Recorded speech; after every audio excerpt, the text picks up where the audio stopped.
Esther, chapter 8. On that day did the king Ahasuerus give the house of Haman, the Jews' enemy, unto Esther the queen. And Mordecai came before the king, for Esther had told what he was unto her.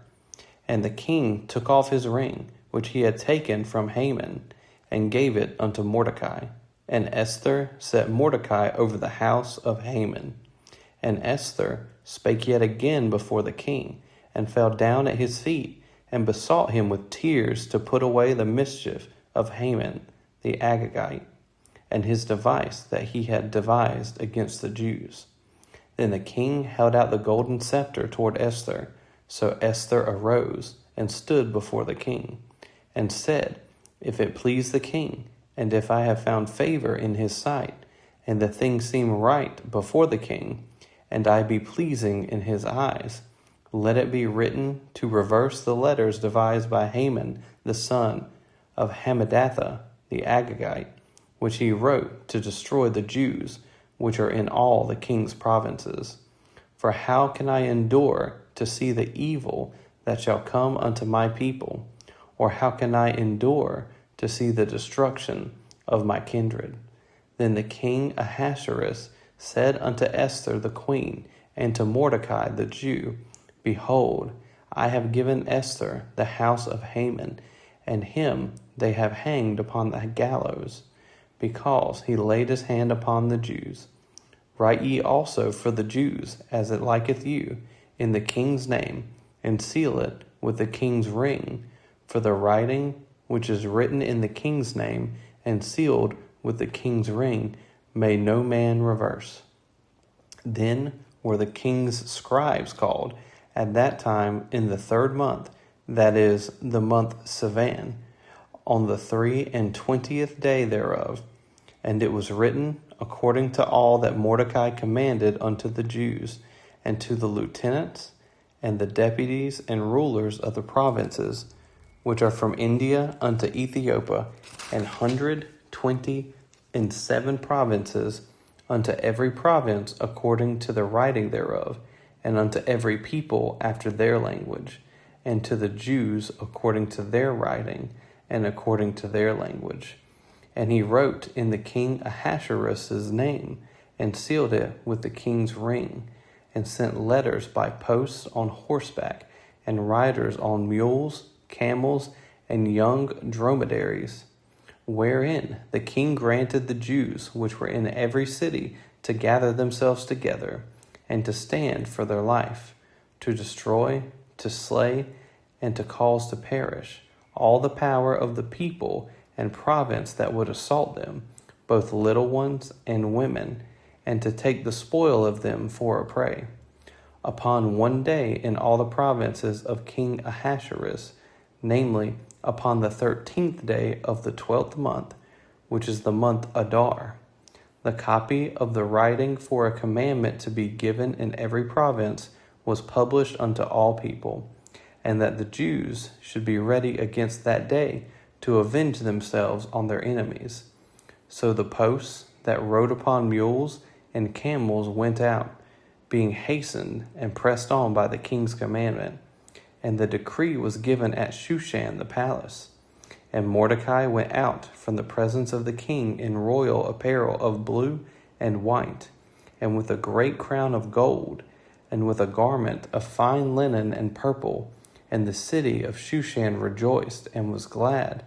The Jews had light and gladness and joy and honor, and in every province and in every city, whithersoever this king's commandment and his decree came, the Jews had joy and gladness, a feast and a good day, and many of the people of the land became Jews, for the fear of the Jews fell upon them. Chapter 9. Now in the 12th month, that is, the month of Adar, on the 13th day of the same, when the king's commandment and his decree drew near to be put in execution, in the day that the enemies of the Jews hoped to have power over them, though it was turned to the contrary, that the Jews had rule over them that hated them. The Jews gathered themselves together in their cities throughout all the provinces of the king Ahasuerus, to lay hand on such as thought their hurt, and no man could withstand them, for the fear of them fell upon all people. And all the rulers of the provinces, and the lieutenants, and the deputies, and officers of the king helped the Jews, because the fear of Mordecai fell upon them. For Mordecai was great in the king's house, and his fame went out throughout all the provinces.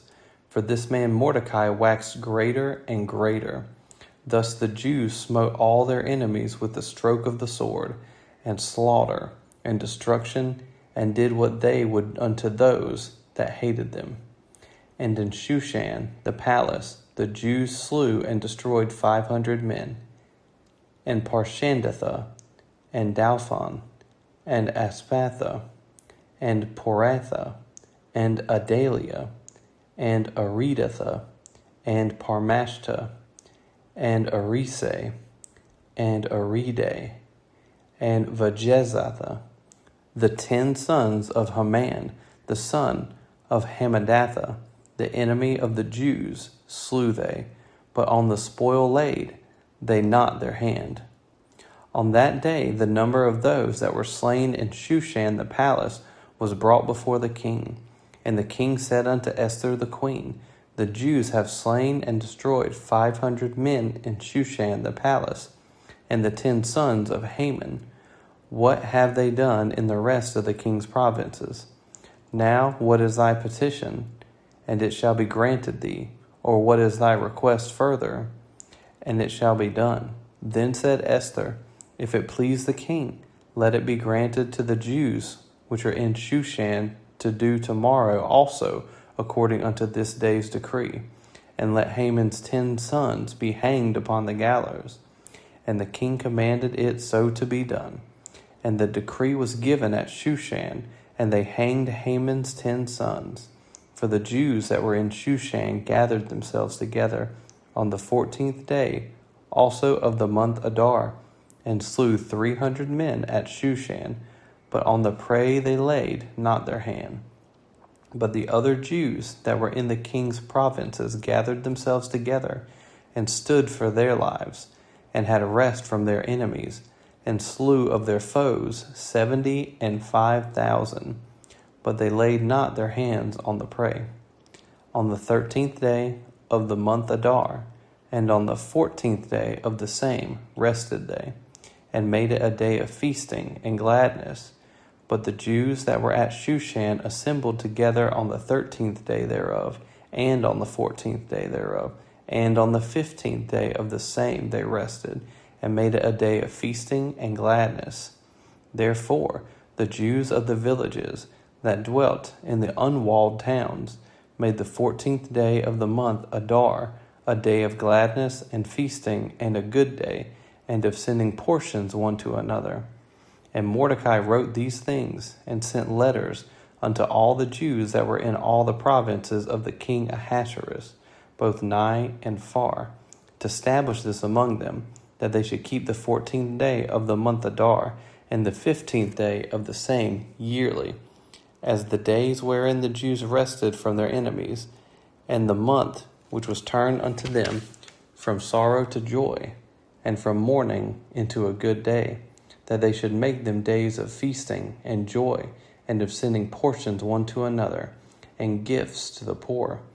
And the Jews undertook to do as they had begun, and as Mordecai had written unto them, because Haman, the son of Hammedatha, the Agagite, the enemy of all the Jews, had devised against the Jews to destroy them, and had cast pur, that is, the lot, to consume them and destroy them. But when Esther came before the king, he commanded by letters that his wicked device, which he devised against the Jews, should return upon his own head, and that he and his sons should be hanged on the gallows. Wherefore they called these days Purim, after the name of Pur. Therefore, for all the words of this letter, and of that which they had seen concerning this matter, and which had come unto them, the Jews ordained and took upon them, and upon their seed, and upon all such as joined themselves unto them, so as it should not fail, that they would keep these 2 days according to their writing, and according to their appointed time every year, and that these days should be remembered and kept throughout every generation, every family, every province, and every city, and that these days of Purim should not fail from among the Jews, nor the memorial of them perish from their seed. Then Esther, the queen, the daughter of Abihail, and Mordecai the Jew, wrote with all authority to confirm this second letter of Purim. And he sent the letters unto all the Jews, to the 127 provinces of the kingdom of Ahasuerus, with words of peace and truth, to confirm these days of Purim in their times appointed, according as Mordecai the Jew and Esther the queen had enjoined them, and as they had decreed for themselves and for their seed the matters of the fastings and their cry. And the decree of Esther confirmed these matters of Purim, and it was written in the book. Chapter 10. And the king Ahasuerus laid a tribute upon the land and upon the isles of the sea, and all the acts of his power and of his might, and the declaration of the greatness of Mordecai, whereunto the king advanced him, are they not written in the book of the chronicles of the kings of Media and Persia? For Mordecai the Jew was next unto King Ahasuerus, and great among the Jews, and accepted of the multitude of his brethren, seeking the wealth of his people, and speaking peace to all his seed.